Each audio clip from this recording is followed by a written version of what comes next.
शराज साहब आपसे ये पूछना चाह रही थी कि अभी कुछ दिनों में आप बिल जमा करवा रहे होंगे, नहीं करा रहे होंगे या केपी वालों के साथ होंगे, फाड़-फाड़ के फेंक देंगे बिल आप? सिविल नाफरमानी की मैं बात कर मैं रही नहीं समझता कि जिस तरह पहली सिविल नाफरमानी की तहरीक बहुत कमजोर थी और कामयाब नहीं हो सकी, ये भी होगी। और वैसे भी मैं तो ऑनलाइन जमा कराता हूँ, quite happy for that as well कि मुझे लाइनों में नहीं लगना पड़ता। लेकिन रियलिटी ये है, और अगर मेरे पास जो फिगर्स मैंने कलेक्ट किए and I am surprised and shocked कि 2022 में जिस वक्त पीटीआई की गवर्नमेंट हटी उस वक्त भी तरसीलाते ज़र बहुत ऊपर गई, 2023 में नीचे आई, आज 2024 के तकरीबन इन 11 माह में ये इक्विवेलेंट टू 2022 के करीब पहुंच चुकी हुई हैं। और सबसे ज्यादा जो तरसीलाते ज़र पाकिस्तान में आ रही हैं वो सऊदी अरब से आ रही हैं, गल्फ से आ रही हैं, मिडल ईस्ट से आ रही हैं, एंड देन इंग्लैंड से आ रही हैं, फिर अमेरिका से आ रही हैं। यानी अभी भी ना लोगों का पाकिस्तान तो पॉइंट एग्जैक्टली जी, लेकिन पॉइंट ये है कि इसका मतलब है कि वो कमा रहे हैं तो भेज रहे हैं ना जी, खर्चा ज्यादा हो रहा है तो उनकी इनकम भी है, पैसे आ रहे हैं और लीगल चैनल से आ रहे हैं। इसके बावजूद भी कि एफएटीएफ की वजह से कुछ हुंडी और बाकी चीजों पे पाबंदी हुई। मेरा ख्याल ये है कि जो आखिरी पत्ते की बात भी की जा रही थी, ये वो पत्ता नहीं है। मेरा ख्याल ये है कि एक और गलत कॉल दी गई है, एक और गलत स्टेप उठाया गया पीटीआई की तरफ से।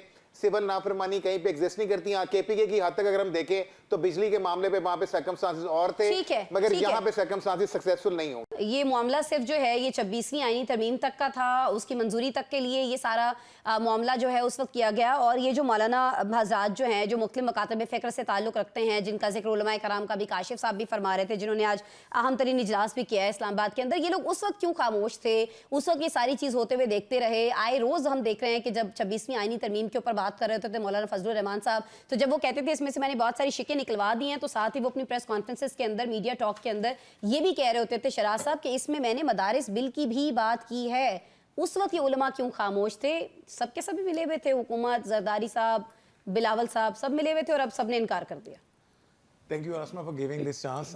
मेरा ख्याल ये है कि मौलाना से मजीद कुछ मनवाने के लिए उन्हें यहाँ पे तंग किया जा रहा है। अच्छा। देखें, जो शिकें उस वक्त पीटीआई के दौर में मंजूर की गई थी और अभी जो मौलाना जिस बिल की बात करते हैं उसमें सारी की सारी चीज़ें मदारस की बेहतरी के लिए हैं और कोई भी ऐसी शिक नहीं है जो मदारस के अगेंस्ट हो। एक पूरा उन्हें कानूनी अमल में लाया जा रहा है। और अगर असेंबली से ये बिल पास हुआ है तो इसका मतलब है कि एक लीगल लेजिस्लेशन हो गई है। हाँ। जबकि शफकत महमूद साहब के टाइम में it was just an agreement between one party and the second party, जिसको गवर्नमेंट ने इंप्लीमेंट किया था। और ये सारी शिकें वो हैं अगर उसमें कहीं ना कहीं ये दोनों एक दूसरे के साथ मुतसादम भी नहीं है बल्कि एक दूसरे के अंदर एडजस्ट हो रहे हैं। और जो पहले भी 12 शिकें थी और जो अब ये बिल था इसके अंदर भी वो चीज़ें हैं जो कहीं ना कहीं हेल्प आउट करेंगी। अब हमें ये देखना है कि जो बात काशिफ ने की कि मौलाना दरमियान में खड़े हैं, मौलाना is literally playing a role of bridge, जहां पे पीटीआई के साथ भी अभी जो कुछ हुआ वो मौलाना की तरफ भागे, कहीं ना कहीं राब्तों की बात की। मौलाना ने खुद कहा कि वो एक ब्रिज का रोल प्ले कर सकते हैं गवर्नमेंट को कन्विंस करने के लिए और बाकी करने के लिए। और हमें इस चीज़ को नहीं भूलना चाहिए कि जो आगे भी हम बात करेंगे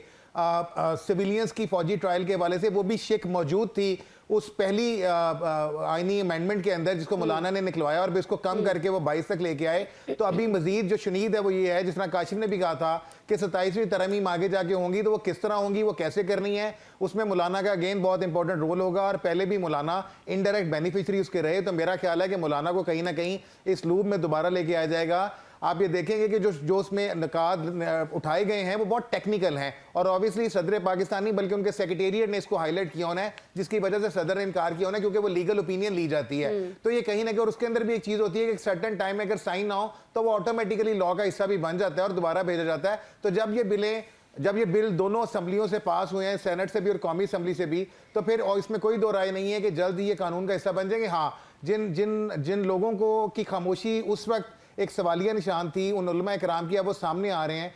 तो हमें ये भी देखना और समझना चाहिए कि वो उस वक्त क्यों खामोश रहे और अगर आज वो बात कर रहे हैं तो उसके पीछे क्या मंजर है। क्या सिर्फ ये बिल या इसकी तरमीम ही मामला है या कोई और ऐसा मामला है जिसमें मौलाना को घेर के लाया जा रहा है?